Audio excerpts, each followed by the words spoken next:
काम संपलं, जसं रात गई बात गई, तसं तुमचं तिथलं काम संपलं की तुमची मैत्री तिथेच संपते. नंतर हं. कोणी तुम्हाला कॉल करत नाही, नाही, "काय नाही, विकास, कसा नाही, आहेस? नाही, बरा नाही, आहेस ना?" नाही, वगैरे. नाही. तुझ्या बाबतीत तो अनुभव कसा आहे? हो, ऑब्व्हियसली तसा जो सगळ्यांच्या बाबतीत असतो तोच माझा आहे, तोच माझ्या बाबतीत आहे.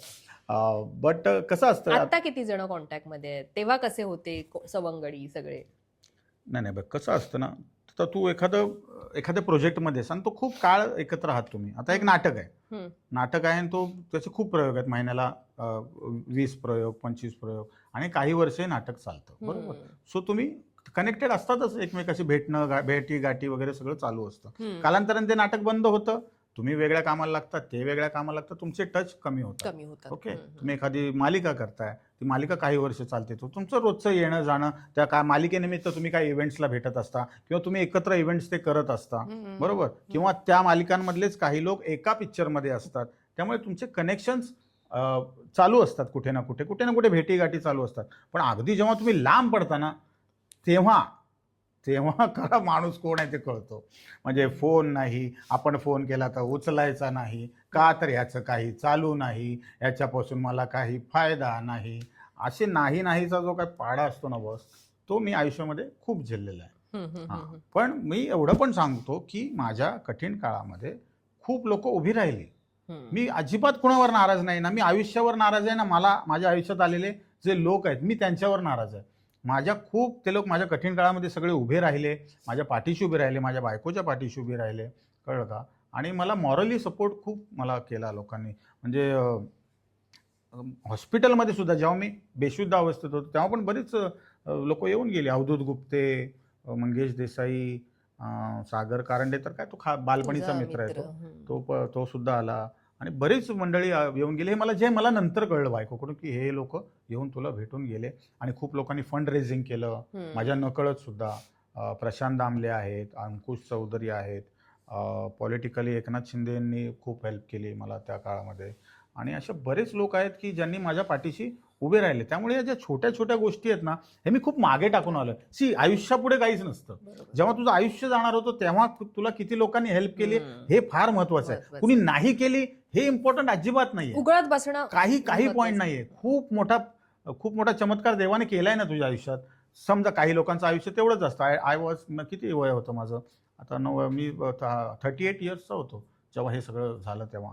सो खूप लोकं जातात, 30शीत जातात, 35शीत जातात. मी एक गेलो असतो, कोणाला काय फरक पडला असता? पण बरोबर. परमेश्वराने मला माझ्या कुटुंबासाठी पहिलं मला जिवंत ठेवलं आणि जर उर्वरित आयुष्य माझं जर प्रेक्षकांसाठी असेल, तर मी पुन्हा एकदा त्यांना खळखळून हसवायला तयार आहे. असं मी प्रांजळपणे खूप पॉझिटिव्हरित्या आयुष्य जगतोय. भले काम असो नाहीतर नसो. कळलं का? तो मला चालवतोय आणि ह्यापुढेही तो परमेश्वरच मला चालवेल याची मला संपूर्णपणे खात्री आहे. मला तुला हे विचारायचंय, की राकेश सारंग हे जे नाव घेतलं, जे मोठं प्रस्थ आहे. हो, हो. आता तर मालिका विश्वातील एक मोठं प्रस्थ आहे. हो. तुझा कधी कॉन्टॅक्ट झाला नाही? आता तुम्ही जसं म्हणाल, की मालिकांसाठी म्हण, हं, तुला हं. विचारणा झाली नाही का? किंवा तू तिथे त्यांना भेटला नाहीस का? किंवा अशा पद्धतीने तू इंडस्ट्रीतले काही लोक ज्यांच्या सोबत तू काम केलेस, त्यांच्याशी तुझं भेटणं होतं का ऐक, कामानिमित्त? राकेश सारंग यांच्याविषयी सांगायचं तो वाघ आहे तो म्हणजे तो टेलिव्हिजन इंडस्ट्रीचा तर वाघ आहे. आणि फू बाय फू हे त्यांनीच मला देव केलेली मालिका आहे. कळलं का? मला पुन्हा एकदा म्हणजे नवरा माझा नवसाचाची क्रेज आहे, ठीक आहे. पण त्याचा सुद्धा एक लिमिटेड एक काय म्हणतो त्याला सिनेमा बघणारी एक मंडळी जी आहे ती जरा हं. वेगळी आणि टेलिव्हिजन बघणारी मंडळी वेगळी. तर त्यांनी घराघरात पोहोचवलं. सो मी त्यांचा खूपच थँक्स मी म्हणतो त्यांना. आणि तुला मी सांगतो फू बाय फू चालू असतानाच झी मराठीला कुंकू नावाची मालिका हो. लागायची. बरोबर? खूप सुनील पॉप्युलर बर्वे मालिका. आणि सुनील हे बर्वेची मालिका मृण्मयी. खूप पॉप्युलर होती. तर त्याच्यात सुद्धा त्यांनी मला जवळपास. कॅरेक्टर दिलं हो, होतं. हो. बरोबर? आणि साम मराठीला तेव्हा पुणेरी पुणेरी मिसळ नावाची मिसळमध्ये एक होतास तू. लागायची. कारण तर मी तेव्हा तिथे होते. एक्झॅक्टली. सो एका वेळेला माझ्या 3 ज्या मालिका चालू होत्या, त्या राकेश सारंगांच्याच होत्या. कळलं का तुला? त्यामुळे राकेश सारंगांनी मला खूप काही दिलंय. आणि आत्ता जी लॉकडाऊनमध्ये जी कॉमेडी-बिमेडी नावाची मालिका आली, तर तो माझा ह्याच्यानंतरचा भाग होता. ऑपरेशन नंतरचा तो माझा. नंतरच. हं. आणि ऑलरेडी ॲक्टर्स सेटअप झाले होते सगळे. तर मी सरांना फोन केला. म्हटलं, "सर मी घरीच बसलोय. मला पण पुन्हा काय?" "अरे तू बरा झालायस का?" म्हटलं, "सर बरा आहे." "मग मी तुला वेगळी जबाबदारी देतो, करशील का?" तर म्हटलं, "लेखक आणि दिग्दर्शक तू हो या कार्यक्रमाचा." म्हटलं, ओह! "सर नाही मला काम करायचं होतं." "मला सांग ॲक्टर मोठा की दिग्दर्शक मोठा?" तर म्हटलं, "ऑब्व्हियसली दिग्दर्शक." "मग ती जबाबदारी देतोय मी तुला." मग त्यांनी मला लेखक आणि दिग्दर्शक म्हणून तिकडे ठेवलं. आणि जी माझीच मित्रमंडळी होती ती ऑब्व्हियसली सगळं जो काही घोळका त्यांनी जमा केला होता. सो राकेश सारंगांनी मला खूप काही दिलंय. आता क्राईम पेट्रोल सुद्धा त्यांची चालते, बरोबर, हो. Crime petrol. पण त्यांनी मला सजेस्ट केलं होतं की विकास क्राईम पेट्रोल करू नकोस, कारण त्यातल्या कलाकारांवर एक विशिष्ट स्टॅम्प पडतो, कळलं का, आणि त्यांना बाहेर काम मिळणं मग खूप, आणि आपण खरंच बघतो या गोष्टी, कळलं का. क्राईम पेट्रोलमध्ये ऍक्टर्स बाहेर कुठेच दिसत नाही, अगदी बोटावर मोजण्या इतकी लोक बाहेर कामं करतात. सो त्यांचं सजेशन होतं जे मी लगेच फॉलो केलं होतं. नाही तर त्यांना मला क्राईम पेट्रोलमध्ये काम देणं काहीच कठीण काम नव्हतं, जिकडे ते एवढ्या मोठ्या मोठ्या मालिकांमध्ये त्यांनी मला घेतलं होतं. त्यामुळे राकेश सारंगांचा मी नेहमीच ऋणी राहीन. सागर आणि तुला आम्हाला एकत्र पाहायचंय. तुमचं असं काही एकत्र दोघांचं बोलणं झालंय? कारण तुम्ही दोघेही एक तर लहानपणीचे मित्र आहात. तुम्ही खूप तसे काम केलं असेल, मला वाटतं रंगभूमीवर, जेव्हा तुम्ही कॉलेजचे दिवस आणि आधीचे मी दिवस म्हणते.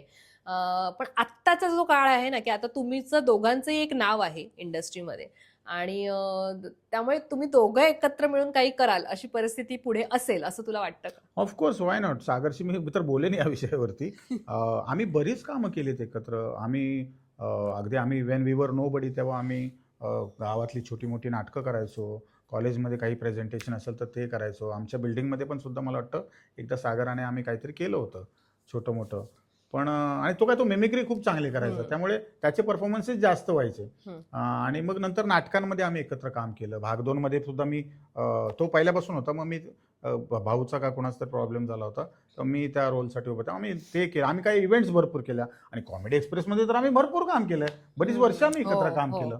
त्यामुळे आत्ता जे तू म्हणतेस की आत्ता काहीतरी करायला पाहिजे, तर काहीच हरकत नाही. 2 माहीमचे मित्र पुन्हा एकदा एकत्र आले तर काहीच लोकांना हरकत नाही.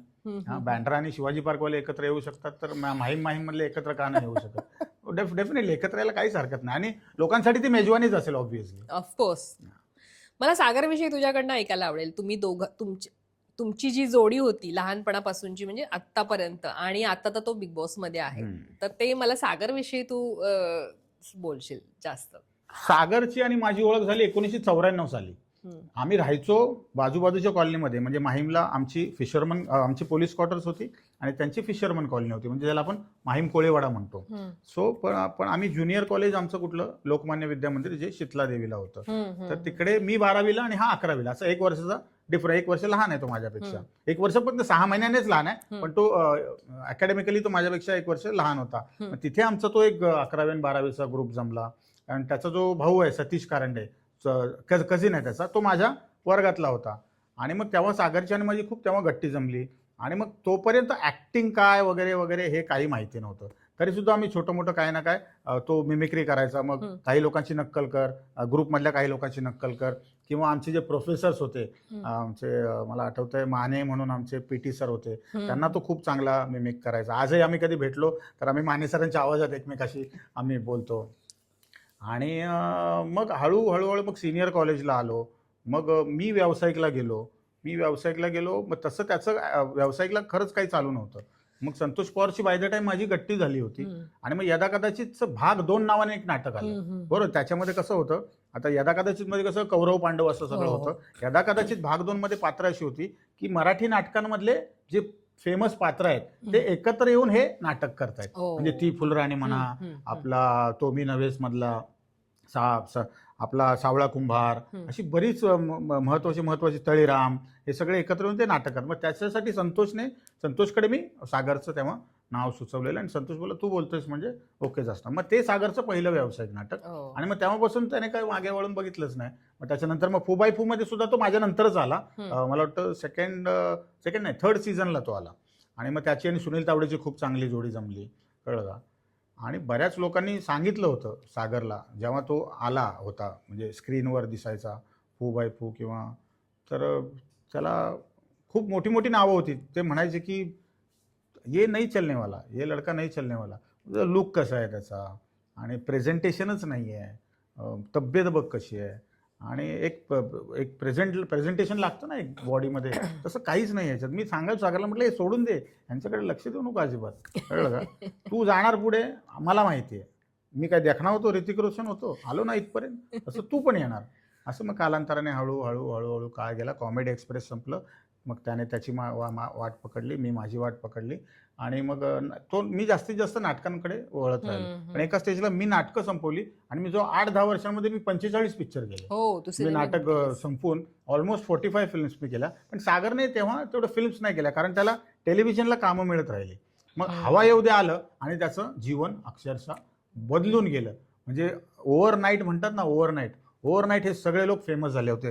फारच गमतीशीर प्रकारे त्यांनी तो कार्यक्रम सुरू केला होता मुलाखतीचा, पण तो लोकांना एवढा आवडला की प्रत्येक जण त्यातला एक एक कॅरेक्टर स्टार झालं आणि त्या लोकांनी खूप म्हणजे इकॉनॉमिकल पण खूप छान कमवलं आणि लोकांचं प्रेमही कमवलं. So Sagar is a wonderful actor, कळलं का? पण अजून त्याचं जे कॅलिवर आहे त्या टाईपचा रोल त्याला अजूनही मिळायचा बाकी आहे आणि त्याला तो मिळणार. बिग बॉस मध्ये कसा खेळतोय? बिग बॉसमध्ये मस्त खेळतोय, मस्त खेळतो, मस्त. मी काय फार बघत नाही, पण तरी सुद्धा सुरुवात त्याने केल्यामुळे मी सुरुवातीचे बरेच भाग बघितले.